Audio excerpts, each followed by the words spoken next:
All right, let's get started. We're going to have a long stream today because there was only one match, so we're not going to take too long to do this. But yeah, Spain make it to the semifinal. They will play against France. We'll talk about both games.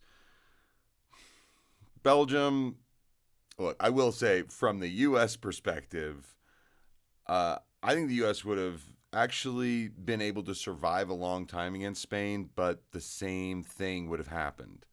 They would have found a hole. They would have destabilized with Lamine Yamal in one area of the pitch. They would have gotten the job done.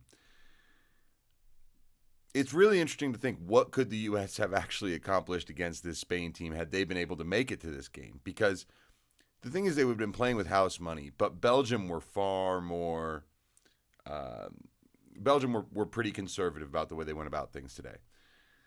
One thing that really hurts for Belgium is losing Yuri Tielemans before the game and Onana in the previous match. That just, I mean, it just kills everything for them. Because then you've got to start Van Aken in the middle. And Van Aken's not Tielemans. You're not as good. I mean, I really feel for Belgium in that sense because they're two primary midfielders that would have been able to really physically and also technically really be able to battle with Spain. They're both out. And so, it's kind of like looking at the way Morocco played without Saibari against France. It was like they just threw Brahim Diaz up there and hoped for the best. So Belgium, what was their plan? Well, they basically played in a 4-2-3-1, essentially. They would not really press Spain, but their blocks were very much in that shape. And look, they just tried to deny Spain much space in the middle. The problem with Spain is that they move around all over the place, right? Like Oyarzabal will find areas in plenty of different spots. What's up? Belgium was shorthanded. I mean, losing Tielemans right before the game starts just did not help them. Losing Onana in the last game, that didn't help either. And I think they did pretty well, yeah. And look, I think Charles de Ketelaere showed people, like, yeah, pretty good player. He's over there at Atalanta right now and might be more useful than some forwards that some clubs have. I think Belgium had a game plan that they could have executed better. And this is what we're starting to see is that teams that have not much of a plan B, they don't really tend to win games. I mean, it's a major issue when the whole entire idea is, okay, we're going to be out there, we're going to sit tight, try and force them to play balls in through the lines. We're going to intercept the balls and then we're going to go and counterattack. Well, I'm going to show you in some of these clips here just how poor Belgium actually were on the ball in a lot of different scenarios and how the game really, even though they were level 1-1 for a large portion of it, why it just felt inevitable that Spain would end up winning and that Mikel Merino would be the one that gets the goal. It's just insane what that guy does. But I do want to go ahead and actually let's go ahead and get started on this. Let's take a look at some of the things that happened in the game. Well, actually, before we do, I don't think anyone really would disagree that Spain was the better team in this game and that Belgium, I agree. SSB, I totally think they punched above their weight. But their transition was too slow. Totally agree. You know what? Let's go ahead and just take a look. It really becomes clear when you see just how bad they were at really winning the ball back. Now, the thing about Spain, so here's the big thing, right? Yuri Tielemans on the bench. I mean, this loss is so big, out injured in the warm-ups. What a horrible thing for him. I think he's 27 years old, so he's got another World Cup as a high-level player for Belgium, but what a bummer. It's really unfortunate. I don't know who that is. Okay, so here's just an example. Early on, what did Belgium need in order to be able to get out of their back line? Well, Jeremy Doku helps a lot, especially when he's able to step across and just dribble through two players like that. He breaks press immediately and he can get out. Now, The only danger is that eventually, after beating 2, 3, 4 guys, someone's going to slow him down and stop him. So he's got to be able to get the ball off his foot, which he did right there. Gives it to De Ketelaere, who does a very good job of giving it back to him. And now Belgium can get the ball out the other side. And like, this is what they wanted to do, right? In this scenario, there wasn't really a forward option. So, okay, rotate it back. That was the right thing to do in that scenario. But then check this out. Like, look at how spread apart. You can't see where the ball is. It's behind where my face is.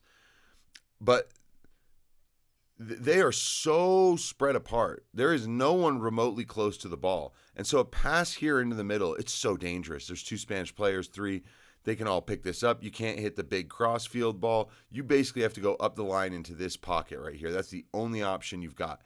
Instead, it's like long over the top, and Spain win it because they had these 2v1s on De Ketelaere everywhere. So that ball right there should have just been clipped right up the line for Van Aken to come and get it, and then hopefully they can do some kind of rotation and get to the other side. But they did way too many of those hopeful balls, just losing possession too easily. Here, I mean, like, look at that, right? You do a good job of stealing the ball, play it forward looking for De Ketelaere, and it's completely off, 5, 6 yards. So you start to compound that. By the way, this is chronological. So all of that happened in the first 10 minutes. It's just, you don't see what the plan really is to be able to do this for a long period. Look again at how spread apart everyone is. And for Spain, this is easy. You just kind of take the same shape but a little smaller so that they can't go right through you, and that any ball that tries to go over you, you can track it and read it. And then anyone who checks in, it's very, very easy to see where they're going. And you don't really even have to follow people that much. You just have to make sure that when they get the ball, they can't turn. Big balls again. But this is where Belgium had a chance. If De Ketelaere was able to win that first ball, it totally changed things. Totally changed things for Belgium. Now, the problem is they have to be able to get the second one. I really don't know what De Bruyne was doing right there, letting that one just fall by him. But them winning balls up high off of those long kicks from Thibaut Courtois was absolutely anal. It's not a terrible ball. It's not a terrible idea. But again, it's De Ketelaere spread out from the rest of his team by himself, trying to figure out a way to get the ball, and Laporte dealing with it. Here's a big ball. This is where chase all the way back. Cross from De Kuiper goes into the into the hands of Unai Simon to get you 30, 40 yards up the field, right? He can do that very easily.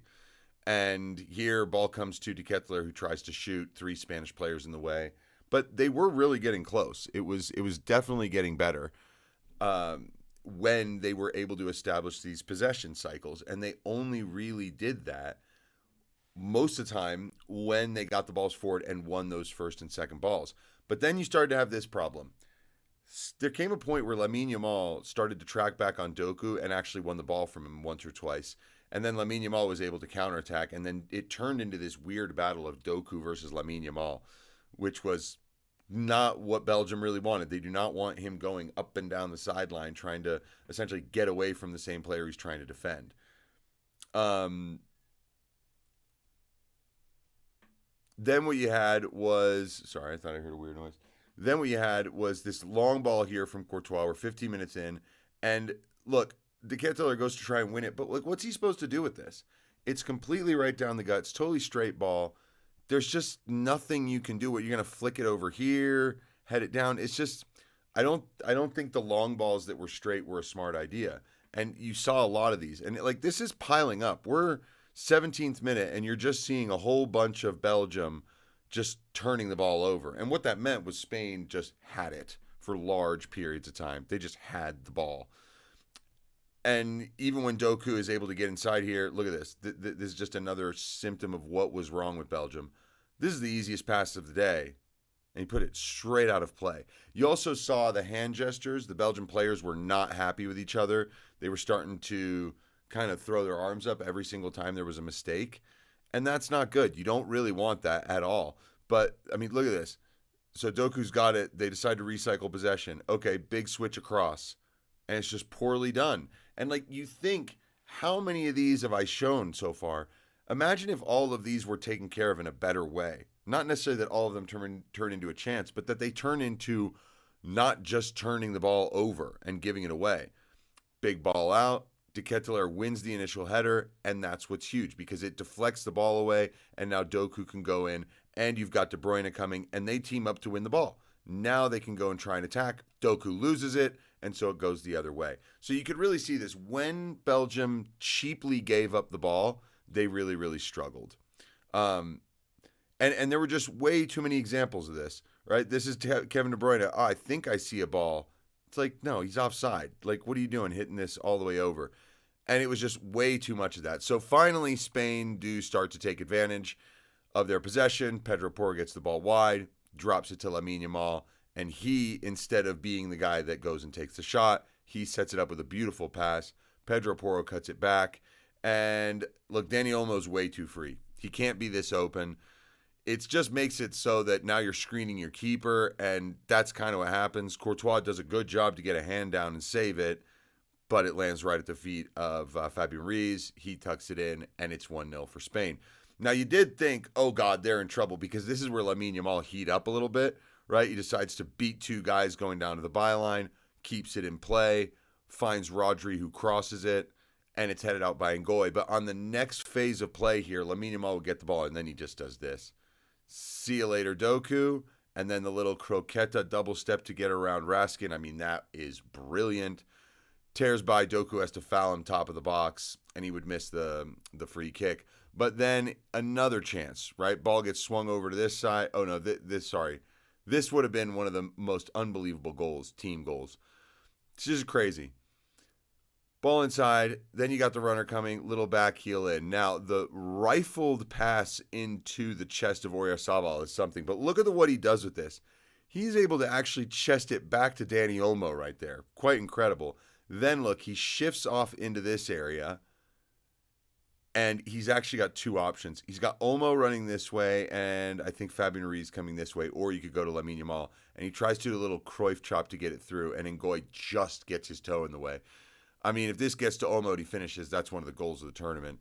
But then Belgium get it. Look what happens. Try to clear it out to, I mean, I don't know what De Bruyne is really doing here. It's clear that De Ketelaere wanted to make a run in behind.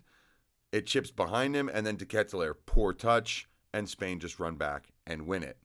Then you have this Lamine Yamal chance. Ball comes out to him on the side here. This is brilliant. Just lets it come across his body and then chops it inside to beat the first defender. De Kuiper has no chance. Doku has to come help him. He gets inside of Doku and shoots near post. And you thought at this point that Spain were heating up in a way that the second goal was coming. But no. Long ball from Courtois. And what did I say? It's all about whether or not you win these first balls. De Ketelaere wins the first ball there. Okay, Spain win the second, right? You're going to see Laporte here. He's just going to go ahead and head this away. But he gets no purchase on the header. And so it goes to De Ketelaere again. He heads it down for Doku. And now they can start bringing players forward. And this is very good. Doku actually squares himself up, decides, I'm going to go ahead and beat this player myself, go by Porro, crosses it in, gets picked up by Van Aken, and he drops it towards De Bruyne, ends up at Trossard's feet. But you can see here, they've actually got Spain dropped pretty deep. 1, 2, 3, 4, 5, 6, 7, 8, 9 players for Spain, basically all behind the ball. That's really good. You want them dropping back so it takes them longer to get up the field to score. So Castagna gets the ball here. He tries to cross. It gets blocked. It comes back. They've got another chance, but this is the key here. The little ball here, and De Bruyne, you just thought he was going to turn and go this way, but he sees a gap right through. This is a brilliant pass. And it just sets it up. And now Castagna can get his cross in. De Ketelaere gets himself onside by getting even with Cucurella. And this is very good from De Ketelaere. He really just bodies off Kubarsi right here. Just make sure that he can't get in the way of him. And then he's the one that reaches to the header first. And I'm not going to lie. Unai Simon here. Like, really? I know you kind of have to cover your near post. But, like, you're standing to where the ball would hit you if it went near post. You should probably be one more step over and be able to dive both directions. But he just stays completely flat-footed, and it's in. And Belgium get a shock draw. It was kind of crazy. So let's go ahead and kind of talk about the way the first half went. And I'll check in with what you've written here. Let's see. Spain pressed very well. They counter-pressed really well, too. Makes a massive difference for them. Let's see what's going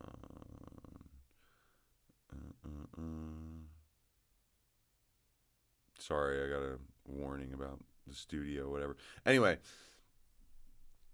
wonder if it was the early start time. Spain played the games at noon before Belgium. Belgium, not sure. Yeah, I don't really know. I think honestly, players a lot of the time like early start times. For kind of from what I've seen.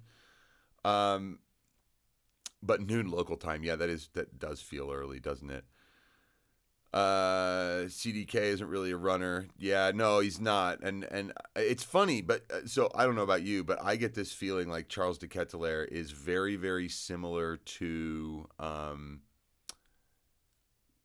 To me, he feels a lot like Kai Havertz, like a lot. He's just kind of similar. But I don't know. I mean, at Atalanta, he does not play the nine as a center forward. He plays sort of off the right, which is where he actually played when Lukaku came on the field. So that's kind of an interesting one. But yeah, this it was just surprising to see the first half sort of get the way it did, in the sense that I didn't expect Belgium to get on the board, especially the way they were playing, and I just felt that. I just felt that the body language, and I know that that's not really that important. Like, these are top level pros. They might get mad at each other for a second. It doesn't mean anything. But the amount of times where a ball would go out and the guy would go, like, really, bro? Like, there was too much of that where I was like, you guys are going to suffer today. And if you're going to suffer and win, like, this is not going to work. And then the other thing is, like, look at the way the U.S. lost to Belgium. A lot of sloppy moments, poor passes, things like that. And if you have too much of that going on, you reduce the opportunities you have to get into any kind of a flow, right? And if you do them in bad areas, you get punished. Now, Belgium didn't really make very many possession mistakes in their own half. They actually were pretty okay in that scenario. So actually, let's go ahead and take a look at some of these stats from the game, because I do think they're kind of interesting.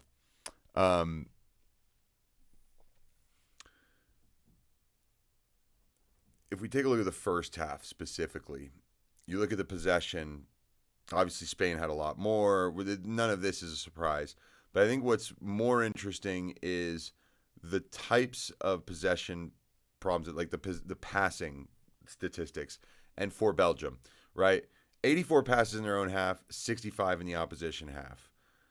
It's not very many, right? So they did fine in their own half, but once they got into Spain's half, they would lose the ball. Accurate long balls, 50% only, right? That's not good enough. Accurate crosses, too, which is 33%. One of them was the goal. The other one was late in the half. They got another cross that I think someone was able to control. Also, I think maybe Doku's ball in on the ground that Van Aken took down, which was just a cutback that someone happened to get, right? But touches in the opposition box, only 5, right? And defensively, Belgium were having to work. 5 interceptions, 3 blocks, 14 clearances to Spain's 5. Keeper having to make 2 saves compared to none for Unai Simon. Also the duels. Aerial duels won. This is good. Six out of 6 of them, 86. Spain didn't need to win aerial duels. They could just essentially let balls come up and go over to Ketelaere, or Spain were there to win second knockdowns most of the time. So really, Belgium didn't give themselves the best opportunity in the second half. I think things improved slightly for them, but the possession stats didn't really get better in terms of them getting more of a foothold in the game. It was just, I think they cleaned up some of their giveaways a little bit. So actually, let's go ahead and take a look at that, because let me bring you in on this. We'll just keep going here. So once we get to the second half, it was the same thing. Like, check this out. This is early. First of all, Trossard is running across the field. And look, there's 4 Spanish players who are pretty much alternating between who should go. Like, where are the Belgian players checking to the ball that can receive it? I De Bruyne is here. Trossard doesn't play him. It gets closed off. So he goes outside, and then look at this. I mean, what are you supposed to do with that? This is not how you're going to beat a team like Spain. You're turning the ball over too much that eventually they are the ones that are going to make it the difference, right? And there just wasn't enough of this, really. Ball in between the lines, turn, get it out wide, get guys in the box. Here, Doku, this is brilliant, actually. Into De Bruyne, the 1-2 right back to him. And this was a massive opportunity. Good idea to bring it back to Van Aken. Although I just think Doku in this scenario, take a touch and whack it, dude. Like, try and do it yourself. I guess Van Aken is wide open, so it's worth going to him. But the pass gets blocked, and then it just drops right there. And I think that's not the Ketelaere. I don't remember who that is. That's the Kuiper. And he blasts it wide. And this is a big opportunity for Belgium. They could have gone 2-1 up there. Then the substitutions came in. You had Pedri come in, Olmo come off, Witsel comes in, Van Aken off, and Trossard off. Lukaku comes in, and they left De Ketelaere, which I think was a good idea. But Spain were just starting to put too much pressure on. And actually, what's the kid's name? Weiss, the kid that came on to mark Lamine Yamal, he actually did a pretty good job. Lamine Yamal here getting a shot, and this is big from Courtois. I noticed this because the first half, the shot that he sort of spills, it was a much more difficult effort to save, but the shot that he spills gets put in. This one punches its unity again. And I just don't think Raskin really did the right thing, because once he gets this ball, Unai Simon's way out of his goal, first of all. This is a crazy place to be with the goal way behind you. He is starting to drop back. But if you're going to score, this ball has to go to the back post. Because Lukaku, like, there's already players that are going to be able to cut this out. The keeper can come into this area. So I think a higher chip to the back post would make more sense. But in the end, it's two Spanish players. I think it's Rui. It's Rodri and Laporte who get in the way of that. And really nothing comes of it. And, I mean, they asked for – I mean, the ball drops for Kevin De Bruyne. He does well to sort of get a shot of it. But very, very difficult opportunity to take. You can see Lukaku trying to make the run in to get any kind of a spill from the goalkeeper, which is good. But that was pretty much it for Belgium in terms of chances. And then, you've got Lamine Yamal here. Even if he's not taking on and beating the defender, he's using the run here of, I believe that's Ferran Torres who's getting it. Or no, that's Oyarzabal. Shot saved by Courtois. Then Courtois would come off. And this is the big moment. Belgium just started getting so deep that Pau Cubarsí was like, fine, I'll go forward. And the other thing, Mikel Merino's on the pitch. This guy is just money. But Senne Lammens, I did not expect him to make this kind of a howler. I mean, he could save this ball and have it go anywhere outside of the frame of the goal, and Belgium are fine. But he drops it right there, and he just can't even get himself up. And it's Mikel Merino who's there first, takes the hit, falls over, gets to do his father's celebration. Courtois on the bench like, yep, that's a bummer. Now we're done. And yeah, that's it. There was no way that they were going to come back after that. Merino, the match winner yet again for Spain. I mean, it's just unreal what this player and this team can do. So, yeah, Belgium's not a transition team. Not right now. I mean, they could be. They could be. I think with players like Doku and, for instance, Luka Bacchio, and then a center forward like De Ketelaere who can drop way into the midfield and help connect, they could do that. That could be a game, I think, that I could see them making that work. But nobody's beating this Spain side in a possession battle. I agree. I don't think France will try. I think France, and we'll get to that in a sec, but I think they'll let Spain have the ball and try and really just nail them on the counterattack. But Rodri, you're right, and he's been dictating everything. He's been fantastic. There were so many times where like a ball comes into him, and so many players would take a touch and then release it, but he's bouncing it back to someone so that the next pass, so that the rhythm is up and that they're able to get what they want done. Do I think Belgium respected Spain too much? I'll be honest with you. I think they did what they had to do, really. But when you look at those clips, like how many sloppy moments in possession did Belgium have where the decision-making was just not good, where the execution of a pass or a dribble or something was not good? I think Doku was playing a little too much hero ball in the sense that he was getting the ball so deep and trying to go so far with it. And I know he's great and he can pull it off, but like there was also just something missing. Trossard had almost no impact on the game today, and that's not good. Like, he needs to be getting the ball. I know that Trossard and Tielemans are different players, but like I would have had Trossard instead of, like, I know they put Van Aken right where Tielemans normally plays, but I don't think I would have done that. I would have had Van Aken actually higher, help running off with De Ketelaere trying to win aerial balls. and then have Trossard centrally in the midfield where you can actually give him the ball in press resistant situations where he's under pressure and he needs to resist it. Unfortunately, Trossard wasn't getting enough of the ball. He said Witzel, unemployed BTW. Yeah, that's true. Witzel. I mean, it's like Axel Witzel. This goes way back, right? Like, he is part of that golden generation with De Bruyne, Courtois, and Lukaku. And, that's what's left of this, right? You had Dries Mertens, Hazard. I mean, the Hazards, because you had both Eden and Thorgan. And, yeah, I mean, Rajan Nangolan, Toby Alderweireld, Jan Vertonghen, Meunier, I guess, is still around.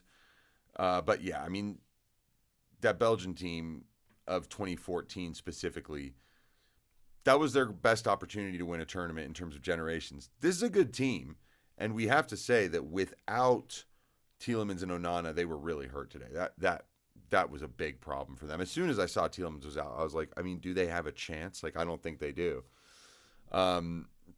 Yeah, well, the thing about Spain, like you said, the thing you're saying about the box crashers, and I totally agree. Basically, these are false nines. None of these guys are center forwards, but they're good at finding space. And this is one of the reasons why they're good false nines, is because they know how to operate in different pockets, receive the ball, and bring others into play. They're smart dudes that know where to be and how to think ahead, which means they're also going to be very good at gobbling up random chances in the box. Marino, what makes him interesting is how good he is in the air as well. But man, I mean, this Spain team, yeah, they're really, really, really dangerous, and unscathed. I mean, no one's getting sent off, no one's getting suspended through yellow cards, no one's even getting injured. And every game they seem to pass a test and just go, meh, that's all. And I think France have gone through more. The Paraguay game was tough. Yesterday, the Morocco game was a little bit more simple and straightforward. I don't think anyone expected it to be, but it ended up being so. So it's kind of hard to know. But what is going to happen in that game? Well, I was wondering if Didier Deschamps, for the match against Morocco, if he would sort of tone things down and try and go with a little bit, just remove Doué, go with a third central midfielder, have your front line of Mbappe, Olise, and Dembele, and then have three in midfield. And the ball's on Deschamps this tournament. It's incredible. It's great. He's totally in, like, I'm just going to throw all caution to the wind. I got those four attackers, and I can rotate through different ones. We're playing with four. And what that has done is it's forced other teams to just take up a more defensive posture. Now, Spain are just the type of team. They're the European champions. They believe in themselves. They know they're good. They know their style very well. They're not going to change anything, I don't think, in the way they're going to play. I think the lineup you saw today is what will start against France. That's what I think. Lamine Yamal's heating up. How do I feel about that? That's terrifying. Lamine Yamal facing Luca Digne for 90 minutes. That is not good. And especially, I mean, that's where you're going to have to ask, Desiree Doué or Barcola to maybe start dropping deeper. And are France going to be able to really do that? Olise does his work. Dembele does his work off the ball. Mbappe is obviously the one you're going to want a little further forward. But it's going to be fascinating because Spain are going to outpossess France. I think that's both teams are going to be totally fine with that. But this will be the first time in the tournament where France don't have as much of the ball. He said Pedri game outside of Barca and maybe City doesn't work. I don't know. Pedri, apparently he hasn't been totally fit this tournament, and you just haven't seen that same pop from him. It is interesting of a thought, though, does Pedri, with the Spanish team, does he kind of hold the ball a little too much? Because him and De Jong have a really good understanding of how to just let one of them go and carry the ball and hold it for a while and probe while the other just kind of sits. Here, there definitely looked to be a really good, just a good balance with Fabian Ruiz and Rodri And then Baena is interesting because Baena, he's deployed on the left, but he really plays more like a left forward, like not that far from Oyarzabal, and that allows Cucurella to go bombing up the pitch. Um, and I mean, you know what's crazy is the players for Spain that we have not seen. Like, I don't think I've seen Zubimendi. Like, we maybe saw Zubimendi in the group stage for a very brief period of time. But Danny Olmo's a mother of all tens. The guy is incredible. He is like Danny Olmo is underrated, I think. He's so good at popping up into different spaces. He adds himself into the front line, is constantly making runs behind the back line. He's just so like Danny Olmo is a really proper player. But then that's the thing. You look at this team and you're like, Baena, Oyarzabal, Olmo, Ruiz. These are all midfielders, right? All of them. And this team just works. This team just works. You don't need Zubimendi if Rodri's top class. Very good point. Although Zubimendi he's got a good strike on the ball. Basically, the question is, who do you prefer, Ruiz or Zubimendi? Right, because they can both do similar things. Well, Ruiz does seem to cover more ground at more speed. And Zubimendi, yeah, I mean, kind of unnecessary if Rodri is in this kind of form because you don't need him as a deep-lying midfielder. You can push him a little higher. But I think it's interesting. Pedri's not really been feeling it. So, and we haven't even seen Gavi. We've barely seen Gavi. I mean, that's the crazy thing about this Spain team. Their bench, today on the bench, Pedri, Ferran Torres, Inaki Williams is now back, Mikel Merino. They're not even playing with David Raya. That's because Unai Simon hasn't dropped a Rick yet. That's something that could happen to Spain. That Unai Simon has a big mistake in a key game that Raya might not have had. They've also got Eric Garcia, Mark Pubil. They got Marcos Llorente they can bring on as well if they need pace. Grimaldo, we have barely seen him. Gavi, Zubimendi, Yeremy Pino, Borja Iglesias, and Victor Munoz, who just went to Liverpool. In my opinion, Spain-France is going to be, I don't want to say it's like the final in the sense that the team that wins it wins the competition, but I think these are the top two teams. Who they meet in the final, right? Like, I think Spain, if they go up against Argentina, we could be looking at a really fascinating battle. I think England are probably the team that France or Spain don't want to see because they have so much physicality. Argentina is not as athletic of a team as England, and I actually think that if that becomes a semifinal on that side, I give England the edge, just because they'll be able to run with and body and just handle Argentina in a lot of ways, and they'll be far more dangerous on the break than any of the other teams Argentina have played. But France, Spain, yeah, I mean, I'm nervous about this one. But this is the big test, right? Like, you have to beat the team that you lost to in the Euros 2 years ago in the semifinal. You have to deal with Lamine Yamal. You have to deal with all these different moving pieces. And I think this is a better France team than we saw 2 years ago at the Euros. And Didier Deschamps has been, really impressive this term by being like, I don't care, dude. I'm playing with 4 forwards. Let's go. It's not what anyone had seen from him for years. So it's really cool. You have France-England final. How long did you call that before the tournament? If so, bravo. I had a France-Portugal final with Portugal winning. Yeah. But I think France-England would be a great final. I'd be happy. My father's English, my mother's French. So the way I'd look at it is, hey, we win. Spain will give France space. So obviously, part of Spain's game is counter-pressing. That's what everyone says, that when you do win the ball back from Spain, it is not easy to get out. And France will be able to do that. Now, the question is, will Spain just drop a little bit more? And what we did see from Spain today, to your point, is when Belgium would actually establish possession in Spain's half, Spain had pretty much everyone behind the ball. And the thing about Spain is they are not a good counter-attacking team because they don't have that much pace. Lamine Yamal can help them do that. Baena's quick enough, but he's more of a technician. And Oyarzabal is not a speed demon. So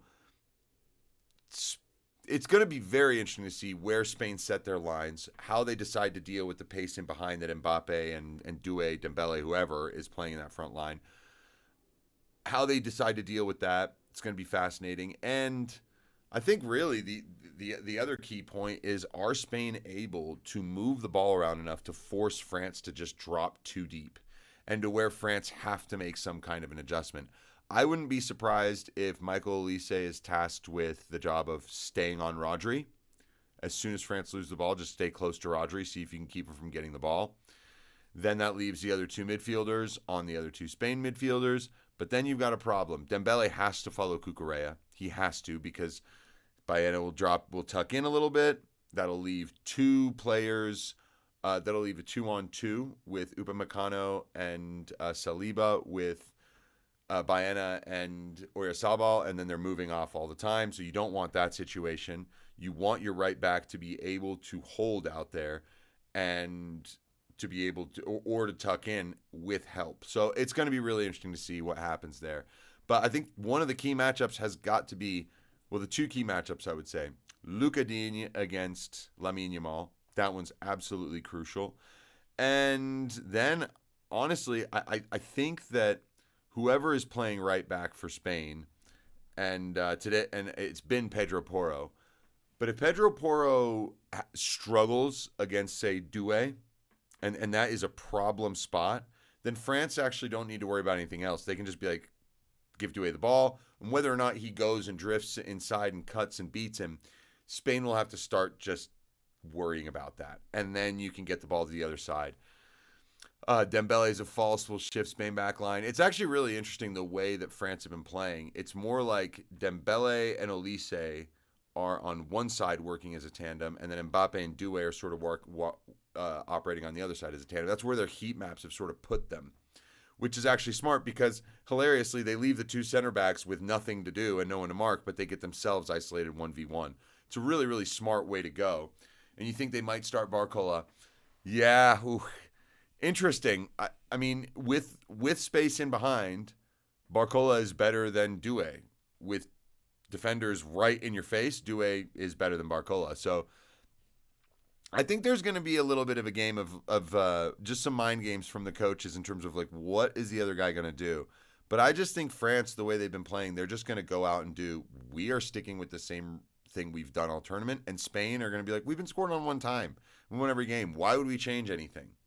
Has Spain played any false nine so far? I don't think no, because Oyarzabal's been the 9, but he is such a false 9. I mean, I don't really know what Oyarzabal's like primary position was when he was growing up, but he's been doing this like false 9 thing for Spain and for Real Sociedad for such a long time now that he looks completely natural in the role. But when you look at the profile of player, you're like, is that really where he's great? He's not that good in the air, but the guy is so clinical and he's very good at finding space, and that's what makes him.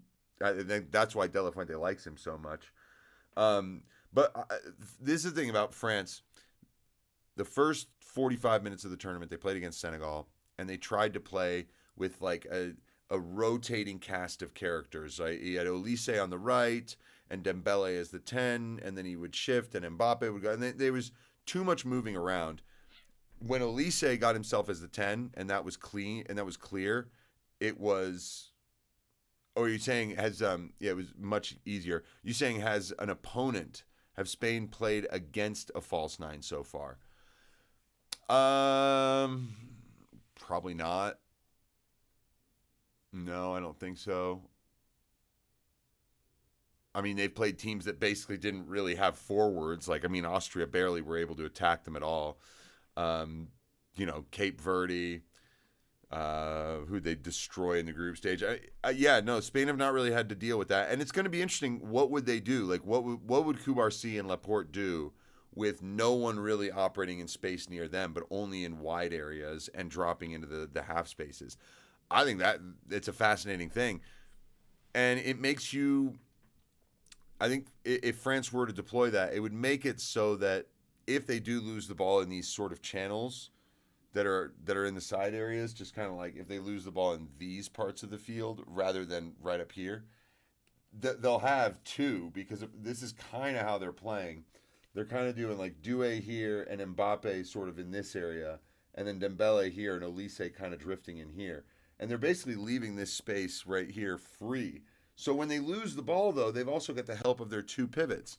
So it's been working for France. Everything's been working for France and Spain so well. The question is, will it when they face each other? Because the truth is that neither side have actually played an opponent like this, that neither side has. So it's going to be fascinating. I think that the only team that's really capable of taking the game away from France is Spain.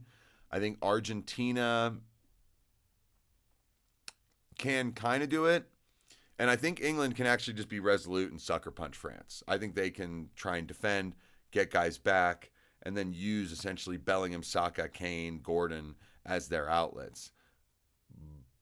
But England would have to suffer. I think they would suffer quite a bit against France. This France team is super well balanced so far. The only team I really think that can make us all go, holy cow, they're not as good as we thought, is Spain. So, yeah, we'll see how that rolls. Belgium, congratulations, I guess. I mean, not a fantastic tournament from Belgium. They're a team massively in transition. By the next World Cup, the whole golden generation thing will be gone, and we'll see a whole new crop of really good players. Belgium are producing really good players at a rapid rate at the moment. It's just, do they get the right formula that can take them deeper in a tournament to where when they play one of these big boys, they can go toe-to-toe with them like we saw them do in 2018, where they were like, we're just going to go out and beat Brazil. Like, we're better. We're going to go out and do it. If Onana and Tielemans and Courtois, so if Onana and Tielemans are in from the start and Courtois plays the whole game, I don't think it becomes as easy for Spain. That's for sure. But the reality is they were always going to have more of the ball, and they were always going to have they were going to be in control of the game the majority of the time, Spain. We knew that. The question was, could Belgium take more of their opportunities? The Tielemans one for Van Aken. I mean, Van Aken didn't have a good day, and Tielemans is better, so you can easily assume that would have been good. But, where was Luca Bacchio? Right? I'm trying to think about it. I don't think he came on. No, Dodi Luca Bacchio did not come on today. Also, Moreira, who was really, really key in the comeback against Senegal in extra time. We didn't see him either. Fernandez Pardo, I don't think he's been great. Meunier, whatever. You don't want to play him. De Winter, same. They're defenders. Teat, I think, is fine. But, yeah, no Luca Bacchio today. No Moreira. And Fernandez Pardo. I mean, these are guys who would have offered something different for Belgium. So I don't think Rudy Garcia is the guy either. But, yeah, I mean, Belgium, it'll be interesting to see what they can do in the future. I look at them as a team that's sort of like that one rung above Switzerland. But they also have to deliver the performances. Switzerland are so good at getting into quarterfinals and round of 16s of major tournaments, and now they've got a chance to take down Argentina. Will they do that? I mean, who knows? With the way Argentina are deciding to play games and close them out right now, it could be anything. What happens in midfield in France versus Spain? Oh my God. This is what I've been worried about. First of all, what do France decide to do? It looks like Rabiot, Kone are going to start. I would imagine Rabiot is going to be helping Luca Digne with Lamine Yamal, and if that starts to happen, then Spain will have an extra player in midfield, and so then is Olise dropping in to help on that? Is he covering Rodri?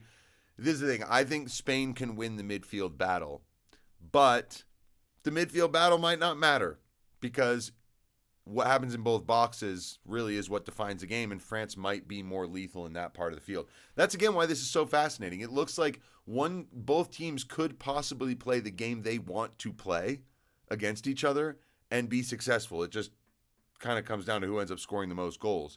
Not that I think this will be a goal fest. Clearly it won't. Spain, this is more like their 2010 team that won the World Cup.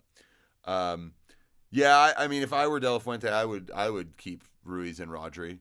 I mean, I love Pedri, but I agree he hasn't been great in this tournament. I mean, Dani Olmo, I think you can't drop him. Oyarzabal is their top goal scorer. Baena is an interesting one. Nico Williams back now, so that's a question for De La Fuente to choose. Does he want to start Nico Williams? We all know what's going to happen with Lamine Yamal. And then Ferran, you think Ferran should start over Oyarzabal? It's not a dumb idea because Oyarzabal comes up with clutch goals like he did in the Euros in the final, and so you can sub him on. But they've already got Marino doing that. So Ferran's interesting because he makes runs that others don't, makes more runs in behind, and that could be useful against France. But I have a feeling Spain are just going to want to do more of this false nine. Lamine Yamal drops in and just overload the midfield because there's no way that Kone and Rabiot can dominate a midfield to the extent they did against Morocco, because Morocco didn't want to keep the ball. But if you really push them to the limit and you make the forwards decide, are you going to come back and help, or we're going to overrun you? That's what's going to be interesting about this game. I'm absolutely terrified of Spain just completely manhandling France the whole time. But France are just so lethal on the counterattack. Mbappe is a different breed when he puts on that FFF jersey, and yeah. So Norway, England. Any thoughts? Anyone? Does anyone think Norway are going to win this one? I think England are going to probably control most of the match, and the difference between England and other teams Norway have played, aside from France, is they have a Harry Kane. They've got someone clinical who is going to finish. Obviously, Norway have Haaland, but I don't think England are going to allow Norway to have as much of the ball as they did against Brazil. And look, the English players are very aware of Haaland. They know him so well. England should win. I agree. They really should. This has been a great story for Norway, but like if England are dead serious about wanting to win the World Cup at some point, this is the kind of game you can't mess up. It's kind of like Belgium. World Cup wise, they actually did great. Like they got to the semifinal in 2018, and that was a semifinal that team was prepped to win. Right, that was it. That was the moment. But they came up against France, lost 1-0 from an Umtiti header. Really unfortunate for them, right? Belgium blew their opportunity in 2016 when they lost to like Wales, I think it was, in like the round of 16 at the Euros. That was that team's chance in the Euros, at least, to get a trophy. So, yeah. This England team absolutely has a great opportunity here. Rice, Jude, Kane, and O'Reilly are all on a yellow. Yeah. Problem is, every one of those guys needs to be playing, right? Like, there's no way that Rice, Bellingham, Kane, O'Reilly... Kane can avoid getting a yellow card. Jude can avoid getting a yellow card as well. Declan Rice, he's actually very good at that. And Nico O'Reilly, I think that's a tough one. He's a young guy. He's not really a left back like by trade as he grew up, but he's been so good. Yeah, I mean, I don't know. It's going to be interesting to see. I mean, you can get yellow cards in so many random different ways. They've obviously got to keep their noses clean, not talk to the refs, not get caught in any cynical fouls they don't need to commit, and don't go and crunch into tackles that you don't have any business trying to get to. You want to see Rodgers. I'd like to see Morgan Rodgers a little bit more. I was happy to see Saka step up and actually deliver something. But I mean, I would, to me, I respect Anthony Gordon. I do. I cannot hate on the guy. But I don't think he's that great. Like, I'm amazed he's gone to Barcelona for the amount of money he has this summer. I know Rashford plays that position too. I would prefer seeing Rodgers on the left, Saka on the right, Kane in the middle, and there's really good rotations those players can do with each other.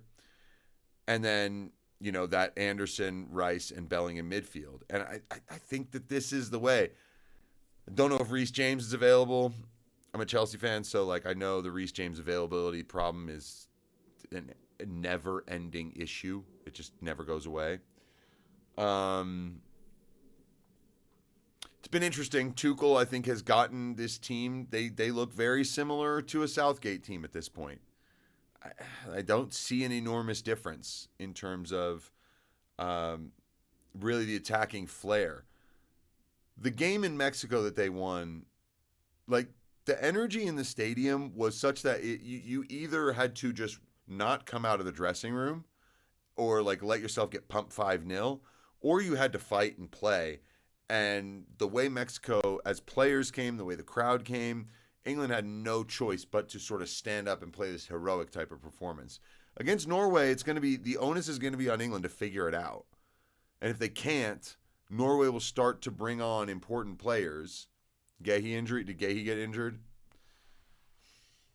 Yeah, this is the thing. England did not have the best back line in the tournament to start, right? I was pretty surprised that Kwanzaa was in the team. Then you've got Konza, who's all right. He's fine. He's pretty good. But really, does this mean it's Dan Burn time to start? Yeah. The thing about England, again, is that they can win this game without their back line needing to be outstanding. If they're midfield, if they win the midfield battle and they're giving chances to Harry Kane and Jude Bellingham and the wide guys, whoever they are, whether it's Saka, Rashford, or Gordon. Did I say Anthony Robinson earlier? I meant Gordon. If the wide guys can deliver and put in good crosses and be dangerous and really force the Norwegian back line and midfield to just drop deeper, I think England can win this game. They just have they have the best nine, I think, in the world in Harry Kane, because he does so much. In short, if you shut down Holland's supply line, you'll win. I totally agree.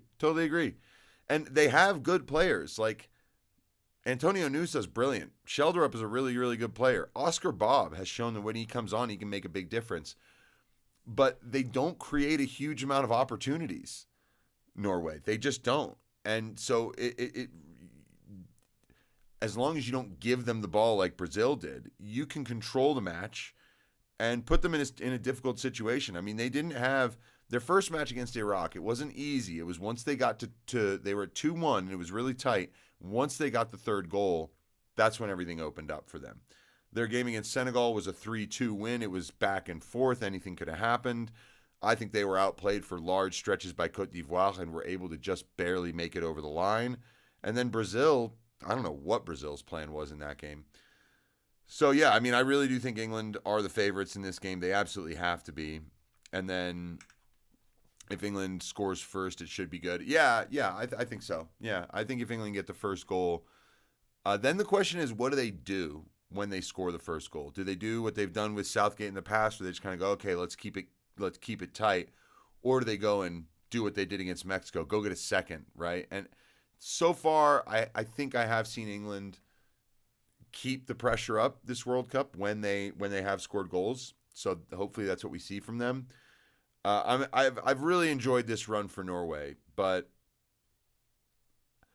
I don't think Norway are, like, if Norway were to have to play Argentina in the semifinal, I really have no idea with Argentina. I'm going to stop predicting what's going to happen with Argentina.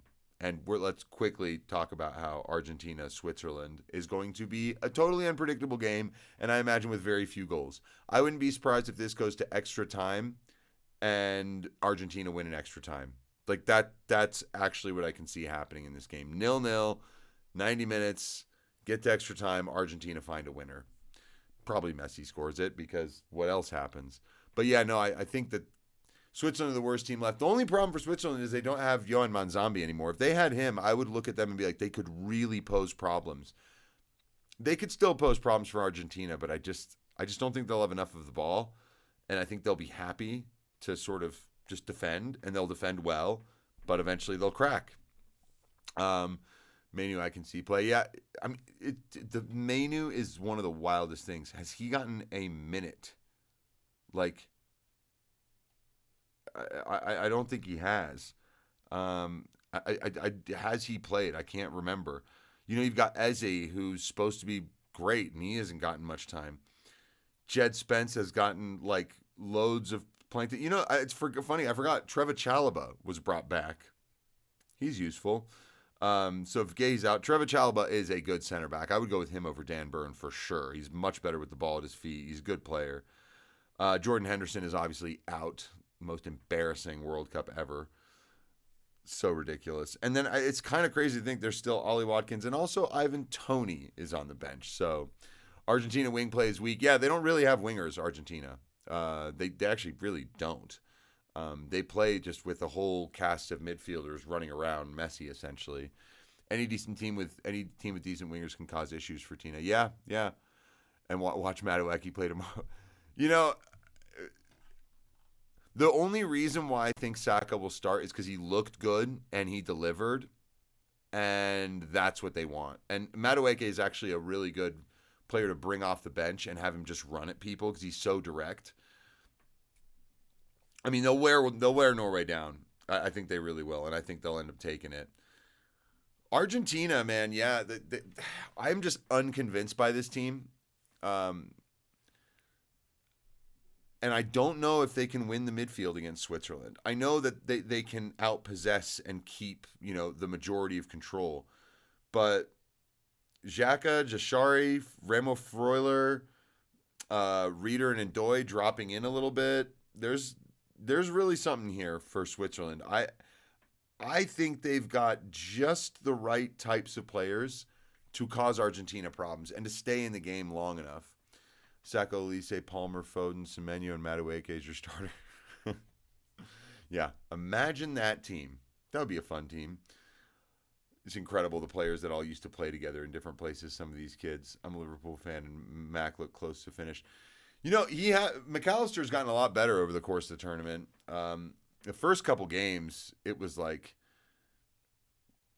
he looked exhausted, and now, yes, he works really hard, but he started to look more like a goal threat. And the guy, it's incredible because back in 2022, he looked like the shy new member of the team. Now he looks like he belongs in that midfield, and I think he's done better in terms of defensive things and attacking things. I think that McAllister has actually been better than Enzo Fernandez, and I'm a Chelsea fan, so I'm like, Enzo, good stuff. That's cool. You're a mercenary. I'm hoping Diego Simeone just falls in love with Enzo Fernandez and Atletico come and pay like crazy money to get Enzo Fernandez out of Chelsea. But you guys, Liverpool, you guys got Victor Munoz. That kid is good. That kid is really good. It's going to be a very interesting season for Liverpool. Well, what do you do about Konate and Van Dijk? And yeah, it's going to be really interesting time. Hate watch complete for Sugar. Yeah, well, hey, good. It worked out, right? I mean, you got to see Belgium lose in what had to be that had to hurt for Belgium. I mean, to lose like that, your goalkeeper gets subbed off. Lamens comes in. Everyone's like, oh, he's done really well at Man United. He'll be fine. He had a really good season. And he drops a rick, 10 minutes after coming on. Yeah, tough on Belgium, but I think we all knew that was the most likely result. Had they pulled something off, that would have been bizarre. So that's where we're at. Really good that tomorrow we'll get 2 games. It'll be a lot of fun. So hopefully the first one doesn't go the full 2.5 hour shebang. I do hope England can win in 90 minutes. And then I want to check back in, do a live stream then, previewing and looking into what's going to happen for Argentina versus Switzerland. But massive game for England. And I think this one, it's about slaying the small dragon, right? Norway are really good. They've got the pieces that they need, but England are better. And so they need to come out and stamp their authority, get to a semifinal. And I do think if England get to the semifinal, they're one of those teams that can cause Argentina major issues and beat them. Swiss manager says Argentina is vulnerable. I mean, they definitely are.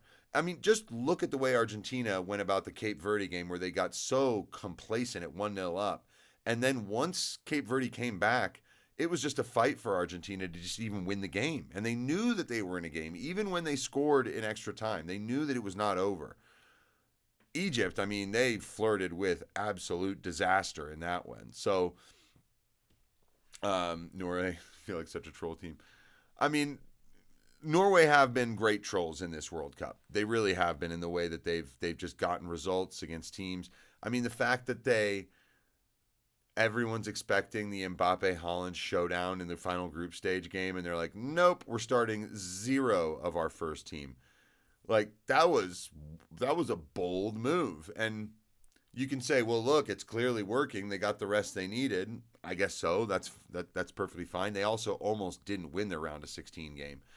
And they didn't look as coordinated. They look better now that they're in a rhythm, and they have players they can bring off the bench that are going to help them go to the next spot, next level. So, yeah, I'm very, very excited. Very much looking forward to this.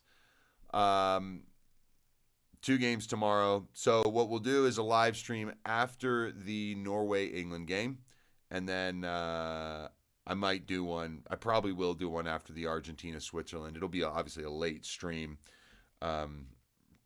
Because, again, I think that one really could go to extra time and possibly penalties. So, yeah, it's going to be really interesting to see what happens. But we've got the blockbuster semifinal in this one, France-Spain. I'm nervous for it, but, ticket prices are dropping. For which one? SSB, which game are ticket prices dropping for? Who's winning? I'm picking France and England to meet in the final and France to win in the final. That's what I'm picking now. That's what I just hope will happen. That's really what I hope. Who's winning, England and Switzerland? So, yeah, I actually think, here's what I think will happen. I think England will win tomorrow, so will Argentina. Then I think England will beat Argentina in the semifinal. And yeah, I mean, I hope. But I think France will be able to. All right, and by the way, this is Usman.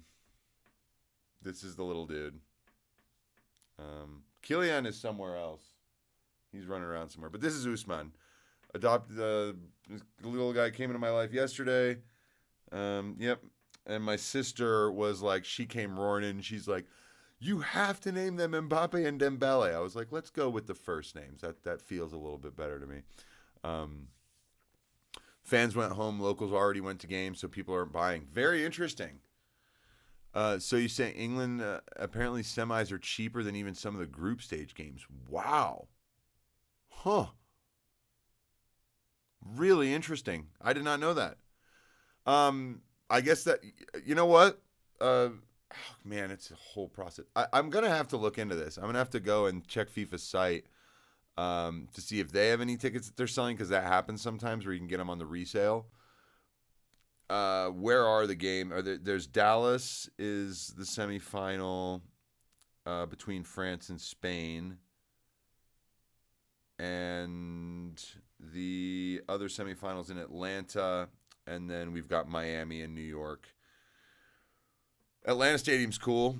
Finals is still expensive. Yeah, what about the third place game in Miami? I mean, that could be an absolute blast. You know, the third place game's always fun. I know it's not that big of a deal, but it is a fun game. Because remember, France and Spain now, they're here through the end. They're here, you know, through the whole tournament because they're either playing in the final or the third place game. If you can make it to Atlanta to see that other semifinal, I recommend it. I mean, that stadium is awesome, and the city's great. And, I mean, no matter which fans you get, I mean, as long as you're not getting the Swiss rolling in there, no matter what, England fans will represent. Argentina, Norway, they've been representing great. Finals were bought before the tournament, so they're expensive. Yeah. And now, I mean, who knows what people are selling them back for. Ticketing thing has been an absolute nightmare. Also, after the World Cup ends, I do want to do a little debrief stream, and would like to have a podcast with someone else who's been sort of also keeping their eye on the tournament, but really going over some of the postmortem of the whole thing, like going over the officiating and what that will do to the game, what's going to happen with ticket prices for future World Cups, format. We talked a little bit about that one yesterday. Also, which teams are going to be good. I think a lot of people have made a big deal of, you know, that you've got players from, for instance, like Senegal in 2002, all of those players were Senegalese. Like pretty much all of them were like born and raised and grown up in Senegal. Whereas the France team had like Patrick Vieira, right? And now you look at those teams and it's like all of them were born and raised in France, in the Paris suburbs.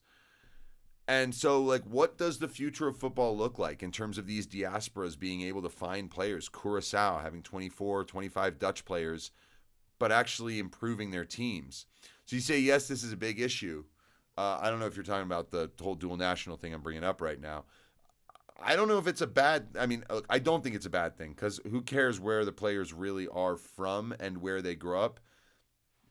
The reality is that if there are tons, like Ayou Bouadi, okay, 17-year-old kid, plays at Lille in France in the French league. Grew up, did all of the levels of French, of the French national team, and then was offered a chance to literally start in the midfield in the World Cup at his age.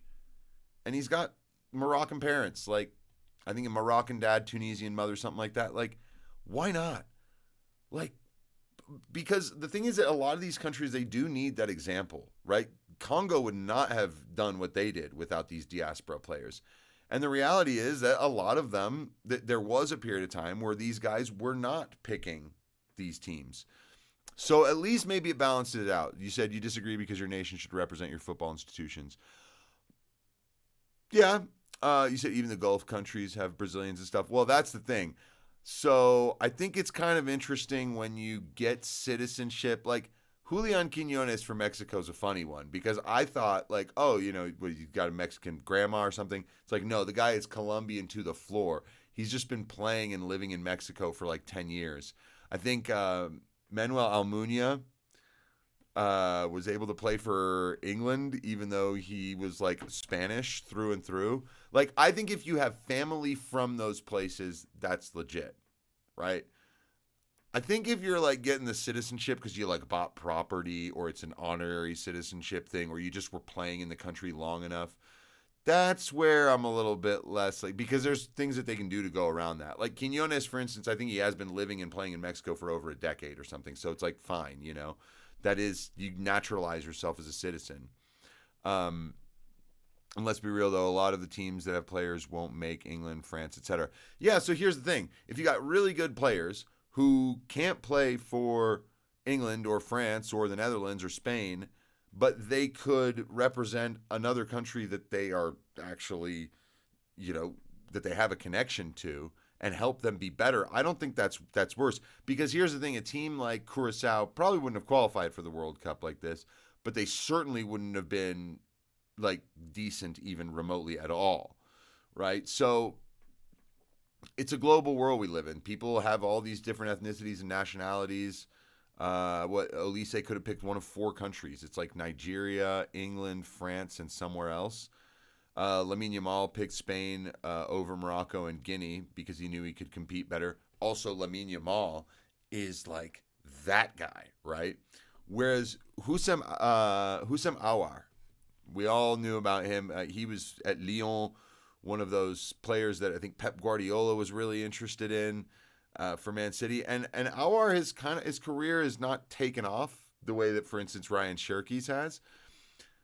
And Aouar plays for Algeria. Riyad Mahrez, guy grew up in the suburbs of Paris. He sounds French, you know what I mean? But like he played for Algeria, and it has raised the level. Lucas Zidane played for Algeria. I don't think he really helped them a whole lot in this tournament. Elise is London born and raised. Yeah, born and raised. I mean, there's people saying he doesn't even speak French. He does. I've seen plenty of videos with him. But he said from when he was young, the French team is where he was more drawn to. He played with them at the U15, U16, U18. He played with the French team at the youth levels. And the English senior team were like, we want to bring you to the Euros. And he said, no, I'm going to go play the Olympics with France. So that's what he wanted to do. And I see no problem with that. And I also think that some of these, like Aaron Wan-Bissaka went and played for Congo, and he really helped improve their team. And I think we want to see that. And it's got to help some of these nations because poverty is a big problem in some of these places where they're just not able to set up what they need as a structure and system to make sure that they find the talent and grow it up and build it. It's tough in some of these countries. And so there needs to be something that helps grease the wheels. And I think having, what would be a France B team player join your team and make you better, I don't think there's anything wrong with that. I do think that naturalized citizenship where it's like you have no connection whatsoever ethnically to the country or in your family or anything, you just bought property there and now you have, like, that to me, that's where it would start to get farcical because the rules would just totally change and everyone would be able to do what they want. Elise, what a find for France. But that's the thing is some of the players do choose these things. And yes, of course, all of them, if they got picked by the top national team, that's who they're going to play with because they want to win the World Cup. Why wouldn't you, right? But as time passes, And actually, like you said, like Tammy Abraham, Eddie Nketiah played in England their whole lives. Then mid-20s, they can't get into England, and they call Ghana to get into the World Cup. Well, uh, Tammy Abraham, I don't remember if Nketiah has ever gotten an England call up. Has Tammy Abraham ever played a competitive match for England? If he has, obviously that puts him off the table for other places. Look, Iñaki Williams plays for Ghana, and Nico plays for Spain. Um, Desiree Doué plays for France. His brother Gelai plays for the Ivory Coast. And I think all of that's totally cool and totally fine. Ghana rejected them. Oh, and Qatar. When you say Qatar is another one? Qatar, from what I've seen, most of their team is local, but they also hilariously pay their guys like as much money as like Bayern pays their players. So that's why none of them are leaving the Qatari league, which is hilarious. When you say Ghana rejected them, but could Ghana reject them? In the sense that was it about Ghana deciding whether or not Tammy Abraham and Eddie Nketiah were even available? That's one thing I'm curious about. Is Tammy Abraham?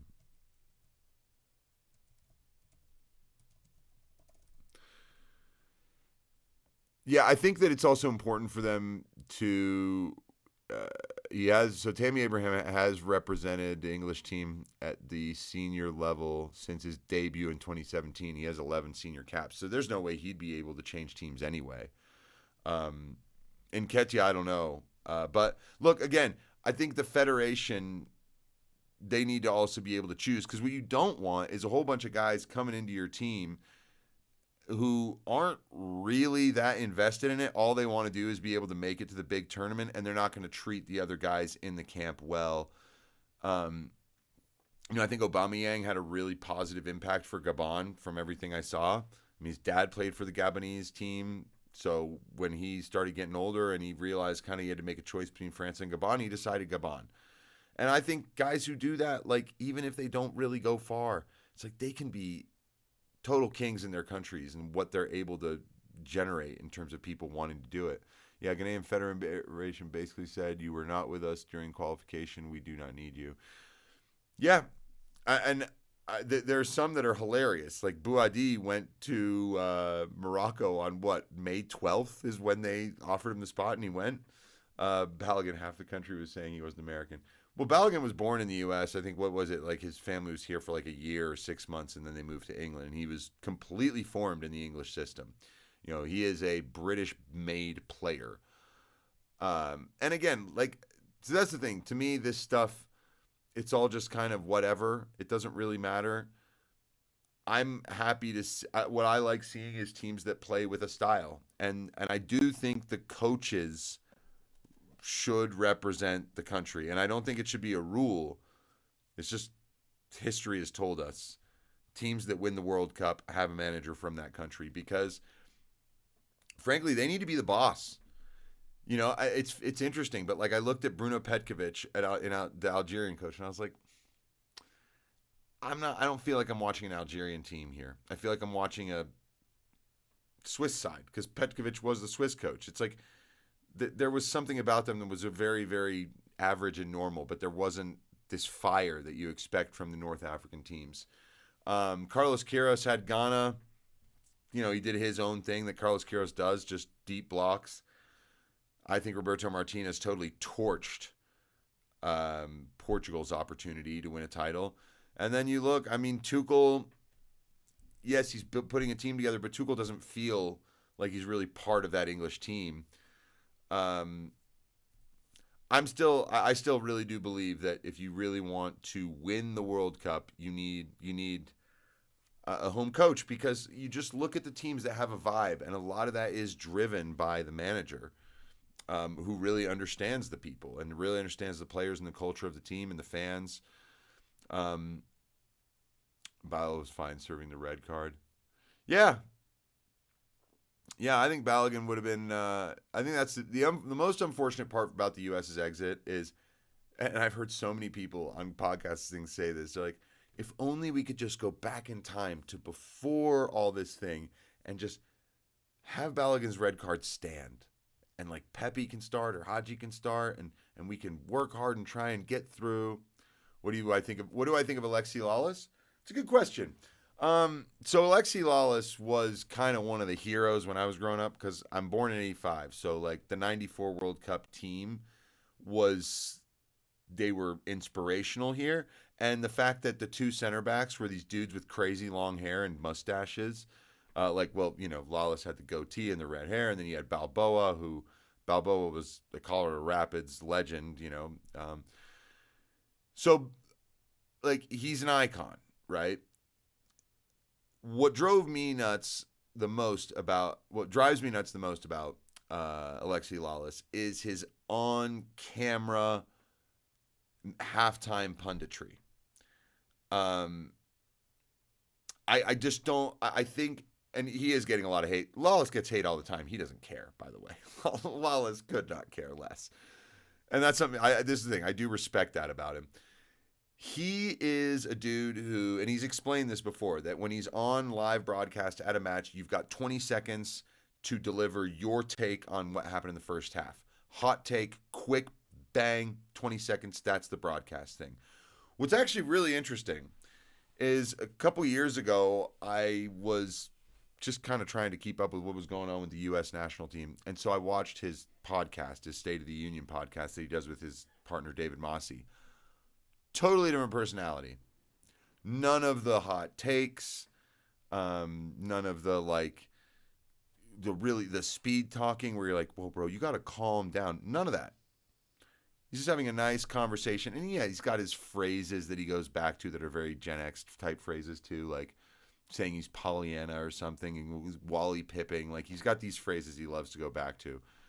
But the reality is when you listen to him on his podcast, and I have after U.S. games because I like trying to, first of all, I like David Mosse. I think that guy's great. But I like trying to get an idea for, also when I hear what Lawless says, I know that a lot of people are going to react to it. And that's more what interests me. I like just hearing what media says. But it is crazy. When you listen to his podcast, you're like, this is a totally different person from the one that we're seeing at halftime of these games. And frankly, I mean, when you have Henry, who brings his like fantastic delivery and class, and then you have Zlatan, who is bringing his personality and also the like fun, arrogant stuff, the things like these guys are lions out there, and you know what lions do? Lions eat. Like he just says stuff like that. And honestly, Alexi Lawless on these broadcasts and stuff, he just kind of does look like it's like you could just remove him and just leave Zlatan, Rebecca Lowe, and Thierry Henry, and it'd be perfectly fine. But I don't think that, like, here's the thing about Lawless. He's not an idiot. Like, he has been in this space for a long time. He has seen it. He's got connections, know-how. He's pissed people off, and he sticks to his guns on what he thinks and feels. So I at least respect him for that. But yeah, I think he is. I prefer someone like Mo Edu, for instance. I think his tactical analysis from the U.S. guys is some of the best. I think Stu Holden's good. Landon Donovan, it's in and out. Sometimes during games, he picks up on things that I think are really interesting. Other times, I think he starts to say things like, I think they think, like he's putting himself in the brain of the players on the field. And you're like, no, dude, like, yeah, like, so, yeah, I don't think Lawless is essentially wrong, but it's just the delivery. Oh, the delivery on television is terrible. I've never liked it. I mean, I've always been like, dude, this like hot take hell is driving me crazy. But funny enough, is like when he actually sits and has time to talk, yeah, provides a perfectly adequate opinion, and most of them do. Like these guys, they're not idiots. Most of the stupid stuff is said by journalists, and I'll tell you why. This is a rant I've had for a long time, one that I'd love to get into at a later time. Journalists are a different type of breed. Journalists are built with narrative as the most important thing, right? So if a journalist, for instance, Egypt are winning 2-0 with 11 minutes to go against Argentina.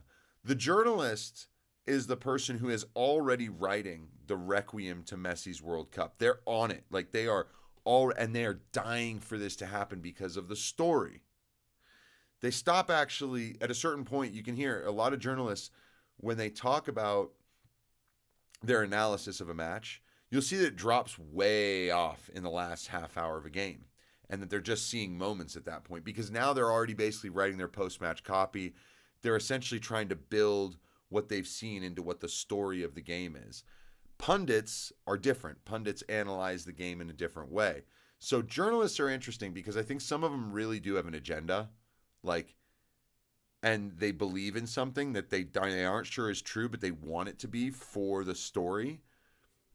That's something that I see from journalists. I think the Athletic, for instance, the Athletic FC podcast, love the show. They've been doing it consistently over the World Cup, but they've got Mark Critchley over there, and he's like, "Oh yeah, I just watched the highlight packages," but it's like, dude, then like go away. Like, if you're not going to actually watch the game, don't get on the Athletics official podcast and talk about it. That's ridiculous. I feel lightweight offended when they're making fun of an American. Well, it's pretty hilarious to watch, and also the way that everyone does it. Honestly, you want to know a show that drives me crazy? The Champions League show with Thierry Henry, Mika Richards, and Jamie Carragher. I think it's way over the top. Everything about it is just like this assault of noise. Mika Richards over laughing. Then you see Mika Richards on a show on Sky. Completely different. Completely different. He's not yelling. He's not screaming. He's not dancing around all over the place. So you see the setting that these guys are in definitely dictates the way they behave. And I think that's kind of interesting. Ibra is worse than the Lawless on TV. I mean, yeah, look, the best is Thierry Henry. Rebecca Lowe's fantastic, obviously. She's just a very good host. She's super professional, just runs the show. And honestly, I don't like watching any of these shows. When the games end, I almost always go to YouTube and look for people, other creators. I really like Tim Vickery with Football Smash and the Brazilian Shirt Name podcast. You see why Europeans don't like that show. Oh, it is so clearly targeted for the American audience. But I've said for my whole life, I've said I don't think people know what the American football, like soccer audience really wants. You know, in stadiums, it's always been like, this is a family atmosphere. You're like, what about all the adults that want to like drink beer and scream at a referee? Like, they don't want to see kids all around them. Not that a ground shouldn't have kids, but things were so heavily marketed for soccer in the U.S. towards families, right? And yeah, Wenger's on beIN Sports and it's top. That's great. I don't have access to beIN Sports. Wenger's great. I have seen, what is it? Who is it? Is it on Sky where they have Roy Keane? They've had Emma Hayes as well. Gary Neville, I think, is on there. Again, I mean, Roy Keane's great. I love Roy Keane, listening to him because it's just great listening to him. I mean, again, these are guys who know what they're talking about. And we have Peter Crouch, who's been rolling in here. He's having a fantastic time. Peter Crouch is always enjoyable. When is Nations League? Are they doing Nations League again this summer? I mean, I don't care. Question: what do you think about getting rid of the? So we talked about the World Cup going from 48 to 64 teams, and that means you just kind of get rid of qualifying. You just make qualifying really small, and then you can also ditch the Nations League, or you build the qualification for the World Cup and in the Euros into the Nations League. I don't know. I think that'd be kind of interesting. Another show that's bad is that Chicharito Spanish show. The show is Clown World. Oh, yeah. What's that one? I don't remember what that one's called. You know, it is interesting. Like ESPN FC with like Dan Thomas and Stevie Nickel and like Craig Burley and those guys. Some days it's watchable. Other days it's not. 64, is that happening? I mean, 60, it might, genuinely. I think they're going to do it. I think they'll go to 64. I don't know if they'll do it by the next World Cup, but what they do have is essentially another 18 months not 18 months to decide, but if they decide in the next, say, 12 months, then the confederations will be able to actually change the qualifying process. But part of me feels like there's just not enough time, but who knows? You think 48 is okay? Yeah, 48's fine. I'm not a huge fan of the third place teams going through things. 64 would just eliminate that and it'd still be around a 32, whatever. But look, I will say this. a lot of people are like, no, it waters down the competition. I don't think so. I think that that's the whole thing. There are 64 teams that are good enough to play in the World Cup. Now, some will get dumped out, some will suck. Italy didn't make it, you know? I mean, and what's the big it's just I don't know. Like the reality is the gatekeeping part of this tournament is the knockouts. That's when the big teams start booting out small teams, and if you don't belong here, you don't belong. And it's nice to see the group stage, like the Cape Verde story. And I know they would have made it in a non-expanded World Cup anyways, because Cape Verde qualified outright ahead of Cameroon. But what happened with Vozinha and all those guys, so cool. Like, you've got to be a real curmudgeon and hater to be like, I don't want to see any of that. The reality is the competition is now harder to win than it was. You have to win 8 instead of 7 games to win it. I don't see how that's a bad thing. We're still getting these titanic matchups. We're now seeing players that we didn't know about from different parts of the world improving. Nations improving because they can be like, look, we're going to get to the World Cup where they tap into the diaspora and they get more players and they grow the game in their country. I don't think any of that's a problem. I think it's all fine. The whole key is that the games are officiated well, players show up not exhausted, and that the games can be played. I don't know. The World Cup's always good. I don't think I've ever witnessed a bad World Cup. When you have the whole EU, UK, FBI, and other people want you, you are gone. Yeah, I mean, that's what happened to FIFA with the Blatter administration. The FBI was like, that's it. We've decided we're looking into you. And once they do, you're in huge trouble. You're absolutely right. So here's the question. What's going to happen with Infantino? Is he going to survive the inquest that's definitely coming?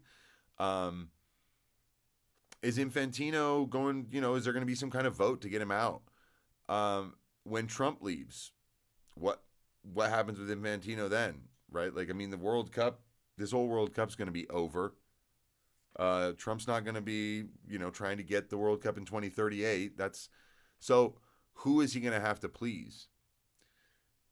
I know UEFA are not happy with him especially for this thing that happened with the Balogun thing. And there are other problems. So it's going to be really interesting to see what happens. I'm fascinated. In the UK, the Euros, the way the ticket prices are being set for the Euros, I think much, much lower, kind of as just a giant middle finger to FIFA. So FIFA, I don't know if they need a complete overhaul. Because really, from what I understand, from what some people have reported, in just being fair, they've said one thing Infantino has done is make it so that the money is a lot more clear in terms of where it's going and where it was supposed to head and who's getting what. Because before it was just completely just wild, wild west stuff. Money was just going in places and disappearing in brown envelopes. And apparently they've done a really good job of creating a transparency in FIFA. But the problem is they're still unilaterally doing things, and when they don't want to tell anyone, they don't. 2030 is 6 countries, yeah. And I mean, it's going to be Paraguay, Uruguay, and Argentina hosting home games, the first home games, and then the rest of the group, the rest of this competition happens Morocco, Portugal, Spain. What a joke! And obviously, it was just to get Saudi Arabia the clear gate to get 2034. So this is the thing: is there's a lot of stuff like this that's happened that is putting FIFA in a difficult position. And as we've known, the thing is, he's like a unilateral king right now, Infantino. All that really needs to happen is the people who have been voting for him and have been, happy with him being there, they just turn on him. And once they just turn on him, that's it. Like, he'll lose his position, he'll lose his credibility, he'll lose his power. But we'll see.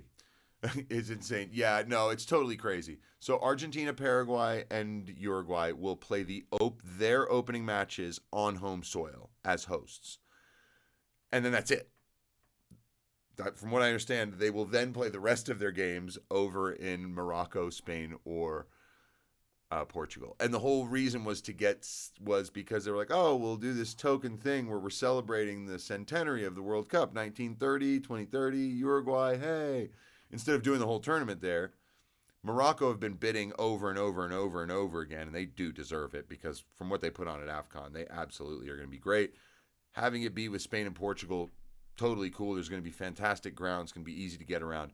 But to give those 3 games to CONMEBOL meant that CONMEBOL could not bid for the 2034, which if they had bid for 2034, or let's say they get 2030, then 2034, Europe could be going for it, Africa could be going for it, and so it wasn't as easy for a path for Saudi Arabia. This is the stuff that's going to drive people nuts, and I just don't think Infantino is going to be able to run away from it forever. So we'll see what happens. But, yeah, as stupid as the thing might sound, but when the mob is running stuff, when they got one guy out of line, he got to get dealt with. Infantino won't get that punishment, but he will be voted out. Yeah, and this is the thing is, like, for instance, the European Confederation, UEFA does not really like him. But it's similar. One of the reasons why they liked Sepp Blatter and why they do like Infantino in many corners of the world is because he does favors in the right places. Like, I guarantee you a huge amount of the money they make from this World Cup is going to get pumped into some of the smaller confederations. They're going to be like, look at all this money you made for us, Gianni. You've got our vote next time. But when the press starts to just get worse around things, and when some people start to go, look, like, some of the game has been brought into disrepute here. And when they start to see it come back on themselves, really. The problem is that he's done so good at making so much money this World Cup that a lot of people are going to stick with him. We'll see, though, because he does have a tendency to to just brown nose a little too much with people. I mean, giving Trump the Peace Prize and then watching, which was hilarious. Like, as soon as you gave Trump the Peace Prize, you're like, dude, you know that's not going to make him not going to want to go to war if he feels like it. Like, that's not going to work.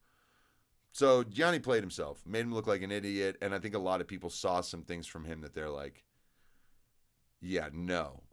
But look, we don't know. I think they're going to have to break the law, clearly break the law. And maybe they did. Maybe there's some stuff in the ticketing stuff and the deals that they made for this World Cup where they possibly made some huge mistakes that are, possible to prosecute. So, yeah, I don't know.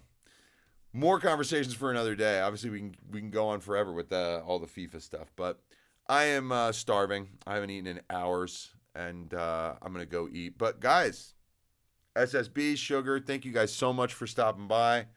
It's been great. It's been really fun sharing this with you. And we're gonna do it tomorrow again. So I said I'll probably do 2 streams tomorrow.